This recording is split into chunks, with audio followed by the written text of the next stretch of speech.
Hey guys, a couple quick tips here in Blender as far as sculpting is concerned. If you are brand new to sculpting, maybe these tips will be helpful to you. Okay, so what I'm going to do is I'm going to select my object and go into the sculpting node.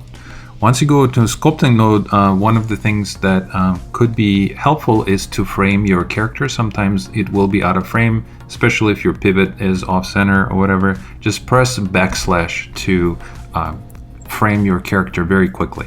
Now, the other thing that is sometimes frustrating for new Blender users is the fact that all of these brushes are in a long list and it's really difficult to see them. So there's an easier way to display these, and one of them is just simply dragging this to the right, and you can see that will create two columns, and now you can see your brushes a little bit better.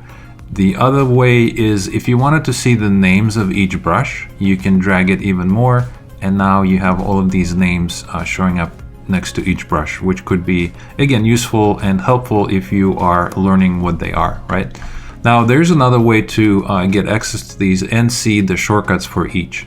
If you hover over each brush, it's going to give you a little shortcut display. You can see it on the right. This one is going to be Shift C. This one is, for example, S. And if I just want to go back to draw, that's going to be V, right?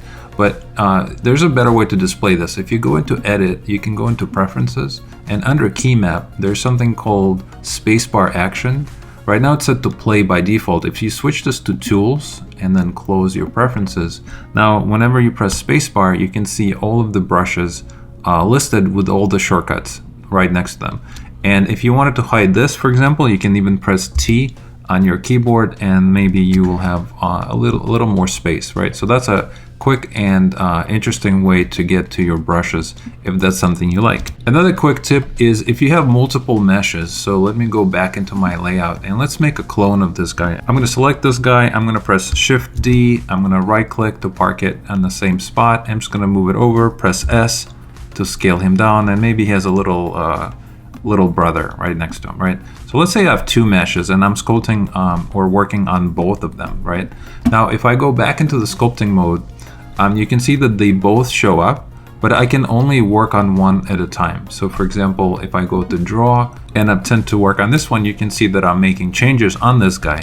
But now if I shimmy over to this guy and try to work on this, it's not going to let me because only this one is being sort of activated. How do I switch between the two? What if I have multiple meshes? What I could do is I can just hover over this guy and just press Alt Q, and that's going to allow me to work on this mesh instead. You can see that I can make changes here. To come back here, I hover over this guy and do Alt Q again, and now it's going to allow me to change this one. So as you're hovering over these and pressing Alt Q, one of the things you could pay attention to is the fact that this little icon is moving up and down. So if you didn't want to press Alt Q, you could just go all the way to the left and just simply press this little button here, and that's going to do exactly the same thing. I can sculpt on this guy, and then I can click on this one here. As long as I'm all the way on the left, I can do that. So that's another way to switch between multiple meshes. Another useful tip, if you wanted to come here and turn on your statistics, that's going to give you the face count for your mesh. So a lot of times that could be very helpful as well. Another useful tip is if you come up here into the overlays, right on the bottom, you have something called Fade Inactive Geometry. If I click on that and change the fading factor, right? If I make this a little bit higher, like 0.8, that's going to give me a better visual cue of which mesh is currently being active. So again, if I hover over this guy and press Alt Q, you can see that now this one is faded and this one is not.